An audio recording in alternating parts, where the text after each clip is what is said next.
All right, so I am actually getting ready to teach my wig making sewing machine with using the sewing machine webinar, live webinar. All the information that you need to know about my live wig making courses the link will be down below. But I wanted to shout out to this hair that was sent to me by Wiggins hair.com, I believe. I get so much hair, honestly. And they sent me a closure, which is a 14-inch. They sent me a 16, an 18, and a 20-inch length of wavy, like a nice, not deep, well, yeah, nice deep wave hair. So I wanted to showcase them because I'm actually going to be using this hair as an example for the wig making course that I'm going to be doing. So this is what the texture of the hair looks like, and it's nice and silky and just bouncy, very bouncy hair. And what I do like is the closure, how prominent this center part is. It actually looks like this center part, if you can see quite closely, like where my fingers are, looks like it's been like pre-plucked in a sense to make it look like a real center parting. But we won't know until we actually get started putting this wig together. So I'm actually going to be doing this with a sewing machine. It's actually how I'm going to install these wefts onto a wig cap, is with a sewing machine.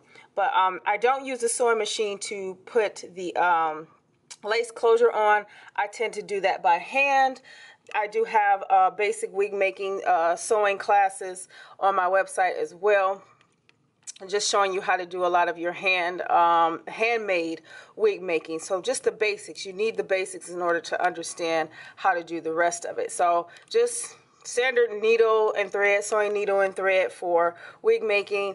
I'm going to attach this on to the wig cap, which happens to be this wig cap, because this is actually the best type of cap to be using for sewing machine wigs. So since I'm going to be making the wig with a sewing machine, I prefer to use these caps because they're easy to work with. So any other cap would never suggest. These type of caps are the best. So first thing I'm going to do is place the center part, is what it is. I actually can make this a side part if I wanted to, which I got a feeling I might want to make it a side part. Whatever. Either way, I'm going to place this first. I'm going to do it by hand, and then I'm going to sew the rest of the wefts on. All right, so this was actually recorded October 28th of last year. This was a video recording that I did for the online wig making school that I do teach. You guys are aware, or you may be aware, that I was in South Africa in Joburg training a manufacturing facility on making wigs, not on these type of sewing machines. This is what I teach on my online courses, but teaching them how to use a high post sewing machine, wig making sewing machine. So if you haven't seen those videos, because I did vlog on them, you can definitely check them out. I'll link them down below. But making a wig on your home sewing machine is very simple. I mentioned all of the types of caps that you can use, how to sew, how to use your sewing machine. All of that is on my wig making 101 course.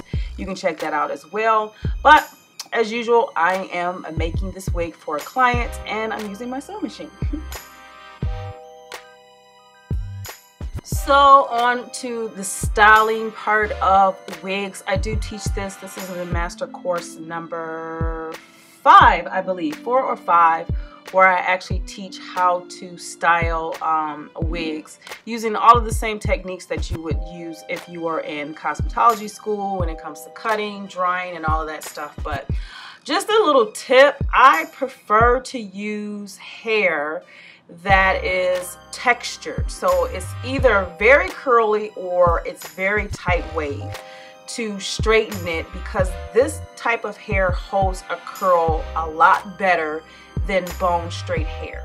So if you make your own wigs or are learning to make your own wigs or whatever that may be, and you're looking for hair that you want to curl and you've been looking on Amazon and AliExpress, it's better to get a texture that is wavy or curly because it just holds a curl better. So this client wanted a Hollywood style curls. So you do have to pay attention to the direction of how you're curling them. You also want to hold them like pin curls. In this case, I use roller sets, like the little old school plastic rollers. So that's what I'm using to do this with. But yeah, using my big barrel curlers, curling it towards the back of the head, and then wrapping it to hold the curl. I believe I kept these curlers in for about a day or two before I took them out. So another tip when you're doing Hollywood style curls with a large barrel curlers, you'll notice that the top section, I tend to do that slightly separately from my sides. I do the exact same thing as I actually go up above the head and then I roll back towards the back of the head. Taking everything in nice sections, not too large amount of hair, because just trying to curl it and trying to do it all at once is just a lazy way of doing it, and it just does not make the wig look any better. You just it just doesn't get all of the heat that you need in order for that curl to stay.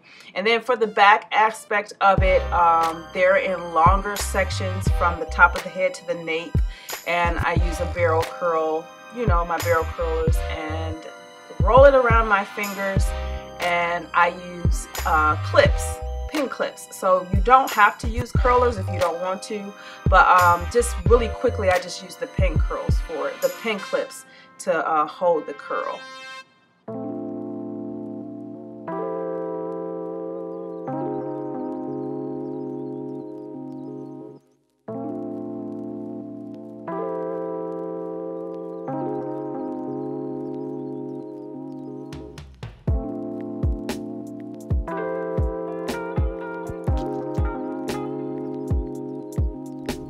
So there's nothing like using a little holding spray just to spray the hair, and so like I said, I left it for about a day or two, and then here I am taking them out, and I'm going to like comb through them and style them as much as I need. You can kind of slightly see my client is over there off to the side. She's a longtime friend, so I'm doing this wig for her birthday. So yeah, this is it. That is. I'm coming back to you soon. Get your life.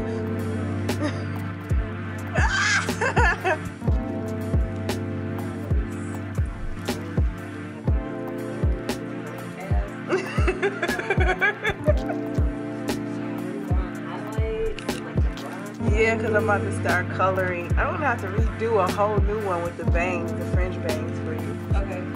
Because the one that I do have, it don't.